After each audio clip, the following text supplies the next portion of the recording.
সকালে ব্লগ করছিস? না এটা কেটে দে না, একটা ছুরি দে না রে। আয় হায় আমার হাত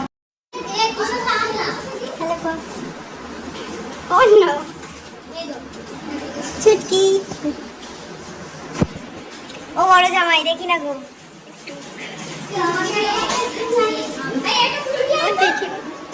একটু হাই করো হ্যালো আরে এর হাতটা বলো welcome to my brand new blog. এটা ব্র্যান্ড নিউ বলছি কারণ আপনারা হয়তো অনেকে শর্টস থেকে বুঝে গেছিলেন বা জানেন না এখনও, তো বলে দিই আমার ছোটদির হবু শ্বশুর বাড়ি থেকে ফার্স্ট টাইম আমাদের বাড়িতে আসছে, তো এই জন্য এত আয়োজন আর আমার দিদি এত খুশি।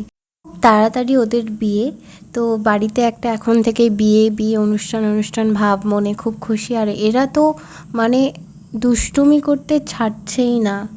আমি আর ভয়েসটা দিতে পারলাম না অরিজিনাল, অনবরত যেভাবে চেঁচামেচি করছিল। গেটটা খোলা আছে, এসি চালু। ওই একটু তোরা দাঁড়া। আরে বড় কবি তো মিষ্টি দাবার নিয়ে যাবে, দেখা করে এসছি না, এক্ষুনি পড়ে যাবে এগুলো। নিয়ে যাবো আর তুই যা করছে তুই শোন না চলেছো ওরা পড়তে নেই শোনা।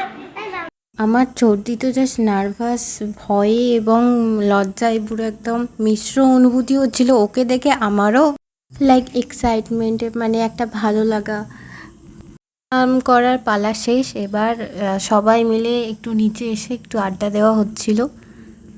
ছুটকির মুখটা দেখে আমার তো এখনও হাসি পাচ্ছে, কি ভয় লাগছে কি বলবো। ওর এক্সপ্রেশনটা তো একবারে জোরোসোরো হয়ে গেছে যেন। এখানে দিদি বানাচ্ছিল cheesy chicken spring roll, just অসাধারণ খেতে হয়েছিল। এখন সবাই আমরা খাচ্ছি। ভাঙ তুই একটু সিনেমাটিক, এদের গালে পুড়ে দিল, ভাঙতে বলছি। ওট ওট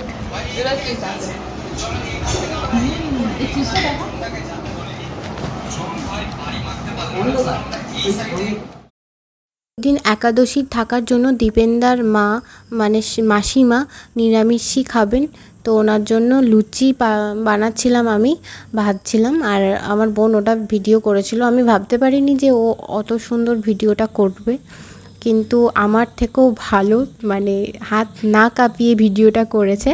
কি শ্বশুরবাড়ির সবাই যখন আমাদের বাড়িতে গেছে, মানে পুরনো বাড়িতে গেছে, তখন এই রিল্যাক্সে বসে আছে আর আমায় বলছে যে যখন আমার বাড়ির লোক আসবে তখন তুই না আমাকে খুন্তিটা দিয়ে দিস, আমি দেখবে সবাই যে আমি লুচি ভাজছি। সব লুচি শেষে দিদি একটা হার্ট শেপের লুচি বেলেছিল। আমরা আজকের দিনটাকে সেলিব্রেশন করছিলাম হার্ট শেপের লুচি দিয়ে। দেখো তোমরা জাস্ট কত সুন্দর ফুলেছে লুচিটা। সবার শেষে আমরা ডিনার করলাম ওনারা চলে যাওয়ার পর। তো এখানেই আজকের ব্লগটা এন্ড হচ্ছে। দেখা হচ্ছে নতুন একটা ব্লগে।